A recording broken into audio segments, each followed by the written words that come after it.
നമസ്കാരം. ഡൽഹിയിൽ കേന്ദ്രമന്ത്രിസഭ പുനഃസംഘടനയെക്കുറിച്ചും പ്രമുഖ വകുപ്പുകളിലെ മാറ്റങ്ങളെക്കുറിച്ചുമുള്ള അഭ്യൂഹങ്ങൾ ശക്തമാകുന്നു.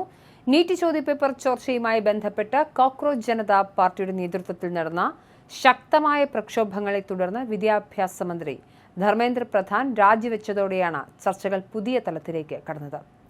ധർമ്മേന്ദ്ര പ്രധാന്റെ രാജിയും പകരക്കാരും എന്നതാണ് ഏറ്റവും പ്രധാനപ്പെട്ട കാര്യം. നീറ്റ് സമരത്തിന്റെ പശ്ചാത്തലത്തിൽ കടുത്ത പ്രതിസന്ധിയിലായ കേന്ദ്ര സർക്കാർ ആദ്യം വകുപ്പ് മാറ്റമാണ് പരിഗണിച്ചിരുന്നതെങ്കിലും പ്രതിഷേധം ശക്തമായതോടെ പ്രധാൻ രാജിവെക്കുകയായിരുന്നു. ഇതോടെ വിദ്യാഭ്യാസ മന്ത്രാലയത്തിന്റെ ചുമതലയിലേക്ക് ധനമന്ത്രി നിർമ്മലാ സീതാരാമനെ മാറ്റിയേക്കുമെന്ന് വാർത്തകൾ പരക്കുന്നുണ്ട്.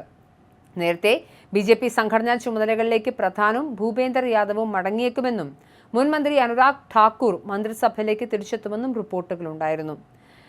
എന്തായാലും നിർമ്മലാ സീതാരാമൻ മാറുകയാണെങ്കിൽ ധനമന്ത്രി സ്ഥാനത്തേക്ക് മുൻ RBI ഗവർണറും പ്രധാനമന്ത്രിയുടെ പ്രിൻസിപ്പൽ സെക്രട്ടറിയുമായ ശക്തികാന്ത ദാസിന്റെ പേരാണ് പ്രധാനമായും ഉയർന്നു കേൾക്കുന്നത്. മുൻപ് അരുൺ ജെയ്റ്റ്ലിയുടെ അഭാവത്തിൽ ധനമന്ത്രാലയം കൈകാര്യം ചെയ്ത വാണിജ്യമന്ത്രി പീയൂഷ് ഗോയലും പരിഗണനയിലുണ്ട്. സഖ്യകക്ഷികളെയും മറ്റ് പാർട്ടികളിൽ നിന്ന് എത്തിയവരെയും ഉൾപ്പെടുത്തി NDAയുടെ അടിത്തറ വിപുലീകരിക്കാനാണ് പുനഃസംഘടനയിലൂടെ BJP ലക്ഷ്യമിടുന്നത്. അടുത്തിടെ AAPയിൽ നിന്നും എത്തിയ രാഘവ് ചദ്ധ, മഹാരാഷ്ട്ര ഉപമുഖ്യമന്ത്രി ഏകനാഥ് ഷിൻഡെയുടെ മകൻ ഡോക്ടർ ശ്രീകാന്ത് ഷിൻഡെ എന്നിവർക്ക് മന്ത്രിസ്ഥാനം ലഭിച്ചേക്കും. കൂടാതെ TMC, JDU നേതാക്കൾക്കും ക്യാബിനറ്റിൽ കൂടുതൽ പ്രാതിനിധ്യം നൽകിയേക്കും. അതേസമയം ഉപപ്രധാനമന്ത്രി പദവിയിലേക്ക് അമിത്ഷാ എത്തുന്നതായും വാർത്തകളുണ്ട്. ചർച്ചകളിൽ ഏറ്റവും ശ്രദ്ധേയമായ ഒന്ന് അമിത്ഷായെ ഉപപ്രധാനമന്ത്രിയാക്കുമെന്ന പ്രചരണമാണ്. വാജ്പേയി സർക്കാരിന്റെ കാലത്ത് LK അദ്വാനിയെ ഉപപ്രധാനമന്ത്രിയാക്കിയതിന് സമാനമായ നീക്കമാണിതെന്നാണ് വിലയിരുത്തപ്പെടുന്നത്. ബംഗാളിലെയും മറ്റ് സംസ്ഥാനങ്ങളിലെയും പാർട്ടി വളർച്ചയിൽ അമിത്ഷാ വഹിച്ച പങ്ക് ഇതിനാക്കം കൂട്ടുന്നുണ്ടെങ്കിലും അയോധ്യ സ്വർണ്ണക്കൊള്ള വിവാദം പുറത്തുവന്നത് ഈ നീക്കങ്ങളുടെ വേഗത കുറച്ചതായും റിപ്പോർട്ടുകളുണ്ട്. RSSന്റെ നിലപാടും എന്തായാലും നിർണായകമാകും. എന്തായാലും CJP നടത്തിയ ചർച്ചകൾ അത് നിർണായകമായിരുന്നു.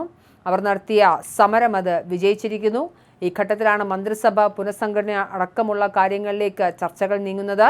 ധർമ്മേന്ദ്ര പ്രധാന്റെ രാജി അത് ആദ്യഘട്ടത്തിൽ വകുപ്പ് മാറ്റൽ മാത്രമായിരുന്നു പരിഗണനയിലുണ്ടായിരുന്നത്. ഇപ്പോൾ അതങ്ങനെയല്ല, അദ്ദേഹം രാജിവെച്ചിരിക്കുന്നു. അങ്ങനെയെങ്കിൽ പോയ മന്ത്രിമാരൊക്കെ അതിനു പകരമായി നിർമ്മലാ സീതാരാമനെ മന്ത്രിയാക്കും എന്നുള്ളതാണ് ഇപ്പോൾ ലഭ്യമാകുന്ന വിവരം. എന്തായാലും ധർമ്മേന്ദ്ര പ്രധാന്റെ രാജിയോടെ CJP സമരം അവസാനിപ്പിച്ചിട്ടുണ്ട്. കേന്ദ്രമന്ത്രിമാരായ JP നദ്ദയും ജിതേന്ദ്ര സിംഗുമാണ് ചർച്ചയിൽ പങ്കെടുത്തിരുന്നത്.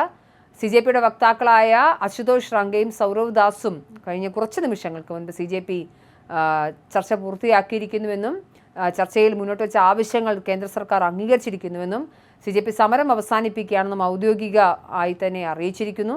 എന്തായാലും അവർ മുന്നോട്ട് വെച്ച എല്ലാ ആവശ്യങ്ങളും അംഗീകരിക്കുന്നു. ഈ ഘട്ടത്തിൽ തന്നെയാണ് കേന്ദ്ര മന്ത്രിസഭയുടെ പുനഃസംഘടനയും ചർച്ചകളിൽ നിറയുന്നത്.